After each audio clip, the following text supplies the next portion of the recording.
we are where we are. What about? So, where did you? What's your origin story? I like to ask people to see what their I guess what their origins into the Blurdosphere was. Was it a movie, a TV show, a comic book, um, a book? What was your gateway into this word of nerd? So I talk about this a lot. I think we were talking a little bit before I came on the show, and I'm one of 6 kids.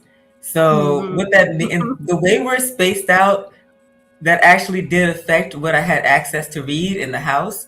We didn't have a lot, which means that like I had reading material from my age group all the way up to whatever I can steal from my older brothers and sisters. Right? So like that's how I got my clothes. That's how I got my books.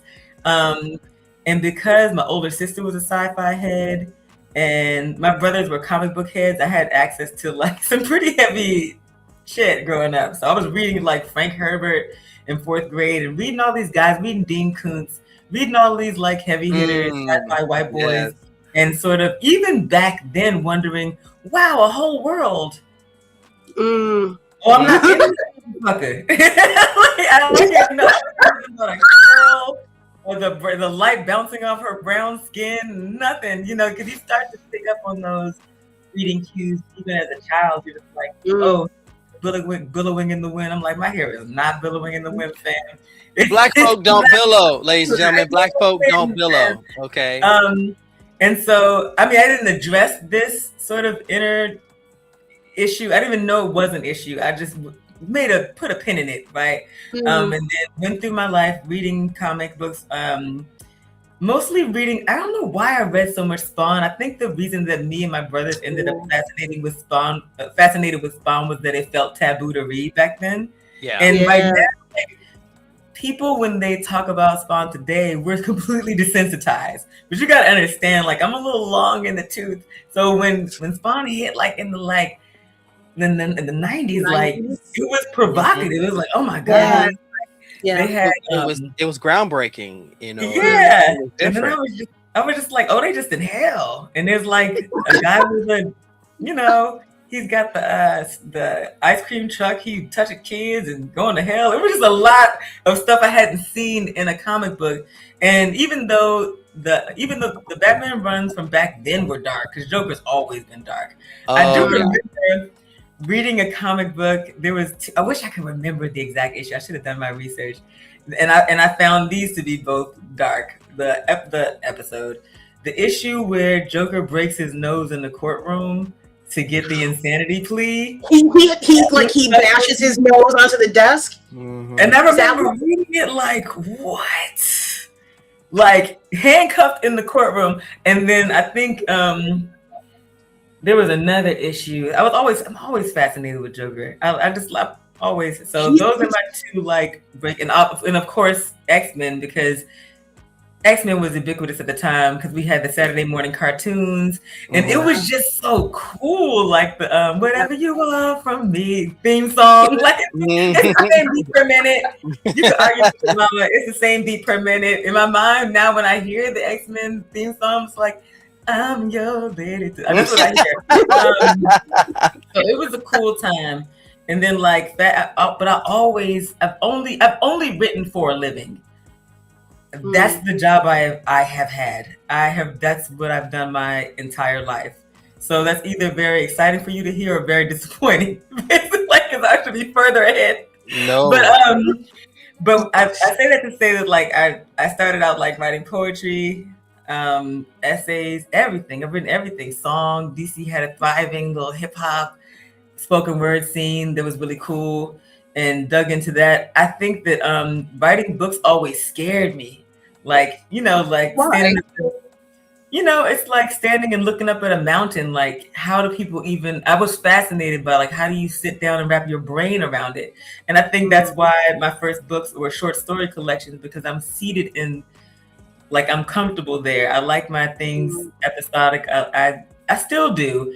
I'm not going to give too much in the way of what I'm writing that are longer bodies of work, but I just think it's such a serious conversation you're having with the world to just put a book out, right? I don't even want to put out no bullshit. I don't mind that my first effort, I can look back on it and I have some things I would critique about it, but I absolutely don't feel like people should just churn out bullshit just because.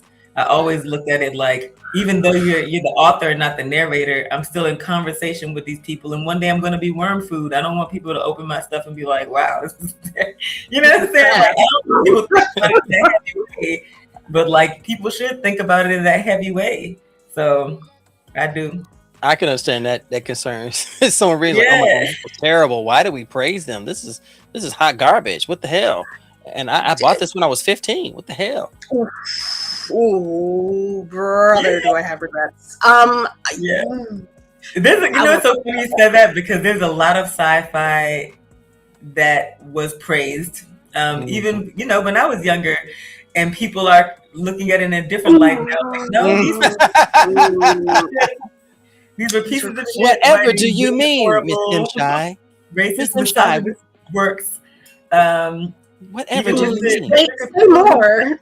Mr. Cthulhu himself was HP dumbass. Got it. Highly problematic. Like, cause why name your cat Nigger Man? Like, that's crazy, bro. The bullet in my heart. God. No. It's.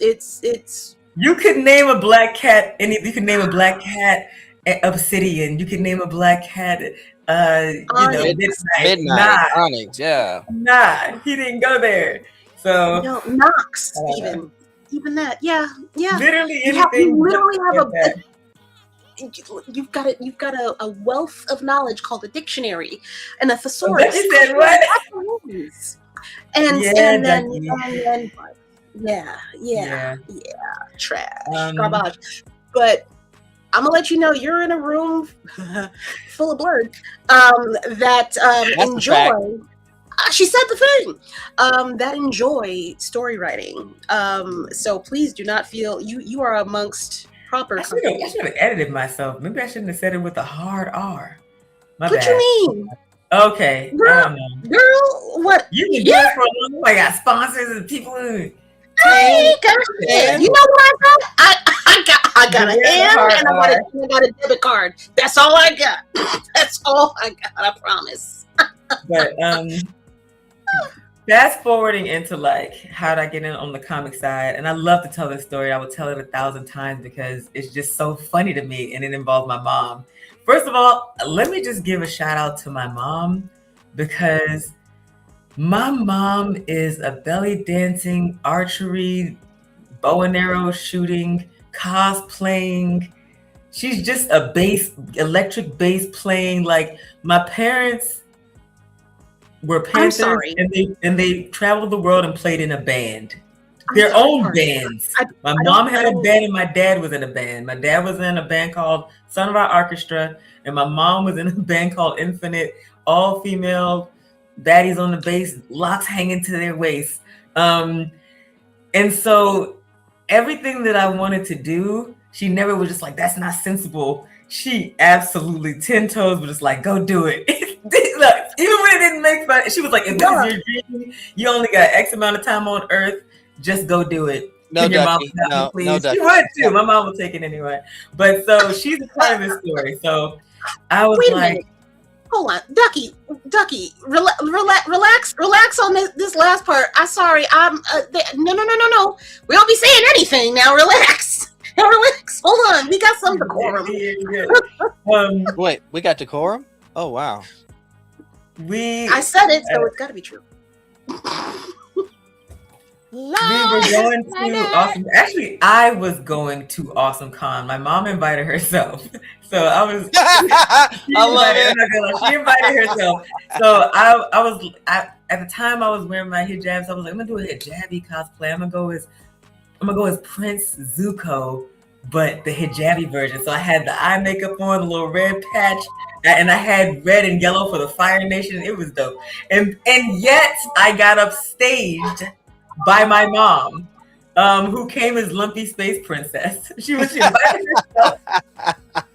And then she was like, I don't have a costume. And I was like, oh, well, I mean, if you don't want to go. She was like, I'll put something together.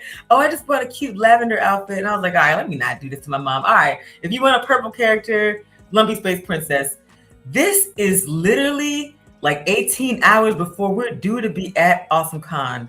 This woman constructed a headband with a little star. She got a lavender wig.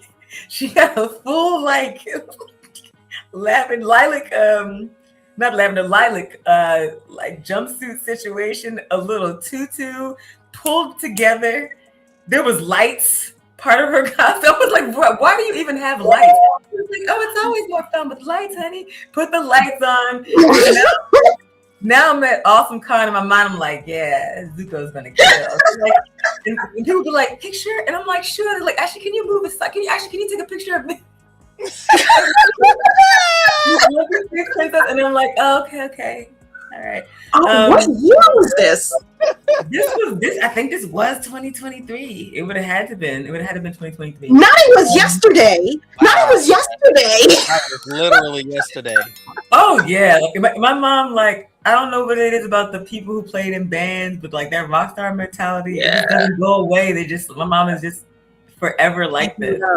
So I brought her as my emotional support mommy because I knew that I wanted to talk. She was like, why are you going? Because I never go to Awesome Con. Even though this is nothing against Awesome Con.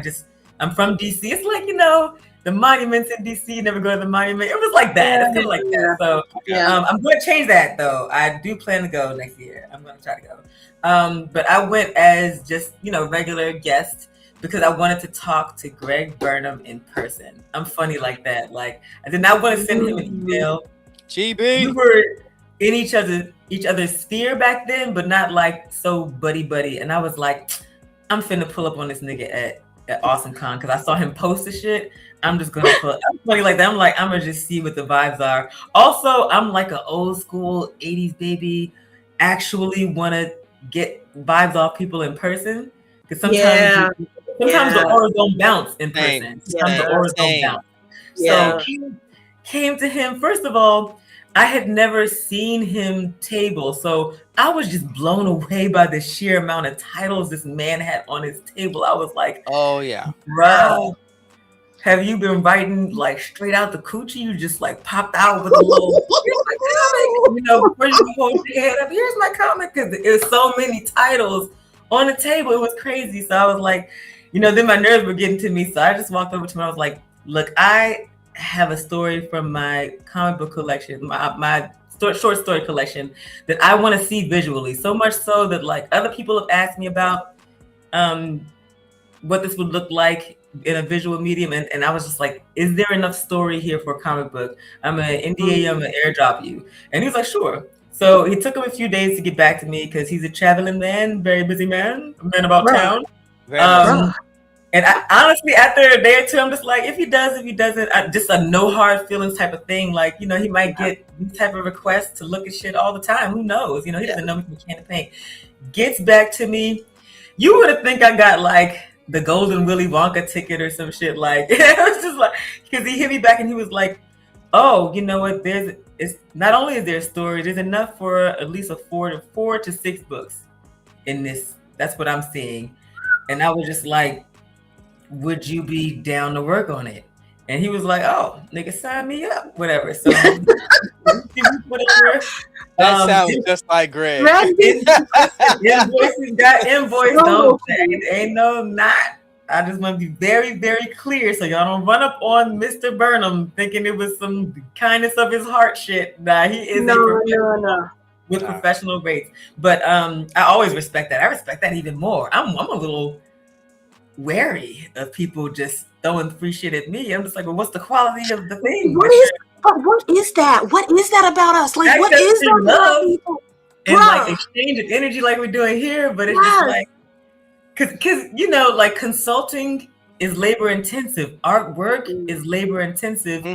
So I guess I could understand if you're a newbie in this space and you just want to contribute some work or do that's different. But when somebody's like, I'm just like, I don't know, something's wrong with this. Like, You got bad work ethic. Something's up with that. We got together and we set out a timeline, and then and I like to talk about this part because I feel like this saved me. For however much I always lament how much I spent on the first book, but for what I didn't spend, that's important. And what I didn't spend is fucking time wasted trying to vet a million motherfuckers. I did not have to vet a gajillion people because he had all those relationships and he knows so many people. So that was the value of bringing him. And also he's an awesome writer, he's an awesome editor. Somebody who I really wanted and didn't get, and I tease him about it to this day, was Robert Jeffrey. So Robert Jeffrey and I love me some Robert. I love it. I will never. Well, actually, I've never heard any Robert Jeffrey slander, and I bet not, because I'll beat ass, and I ain't got no hair to pull now. You won't. That's the fact. I'll beat ass. I can see her nickname being Meek. Exactly what But Robert Jeffrey is a talent, a mega talent, and a quiet, methodical editor, like just a joy to work with. And I worked with him for years on blacksci-fi.com. Shout out to Maurice Waters. Had a good run over there. I love blacksci-fi.com. It was my first like writing thing, fresh off the hill, and I'm just like, I really want to get deeper with my folks. Like, I don't know, it's just the trauma of leaving the hill too. Like, oh, I'm tired or whatever. And this is before it got crazy. I'm just like, I hate this space. And he was just like, we're looking for writers. And it was just a cool gig. It's how I met Sean. Shout out to Pyroglyphics. And it's how I met Robert Jeffrey. So he was my second choice. He had commitments and he had a lot of stuff going on, so he couldn't come on board. So it just ended up being me, Greg. And then Greg was like, I've got these two very talented young women who came through the Milestone Initiative with me. And I was just like, oh, women writers. Let's go. Absolutely. And I was like, well, let me look at their work. And he showed me the work they had done for him and just a few others. And I could see that they had a flexible style, and I was like, that's really cool. It's a signature that I can see across their work, but a very flexible style. And what he said about them that I think is the highest compliment to receive is he was like, they get it done to deadline. I don't know if it's one or twin powers activate because they're twins. I don't know if it's some synergy or they got, like they just go into the twin realm or like, I don't know. But and they just hook up. They get it done. Their turnaround time is crazy. And they're a joy to work with. And I'm not one of those weird people like we're all family. But it kind of just sweethearts. They are sweethearts. Because I can text you at 3 in the morning. Yeah, exactly. We tried.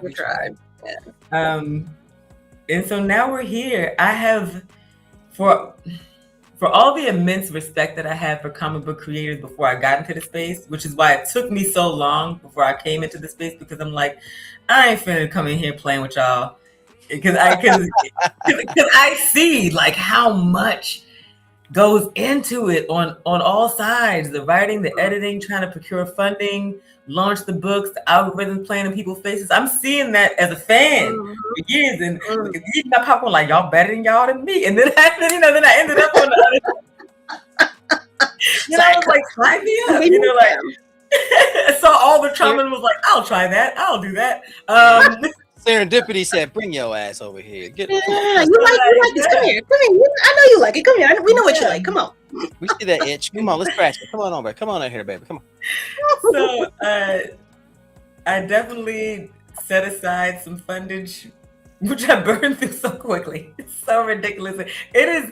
I would tell anyone who wants to hop in, if you also create art, if you can do your own, more power to you.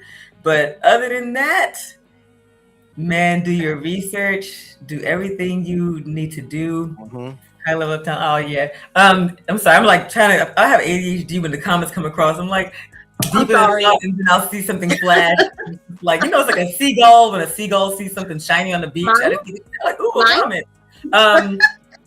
But let me finish this thought. If you can do just so much research and so much saving before you hop into it, do that, because the propensity for burnout is here.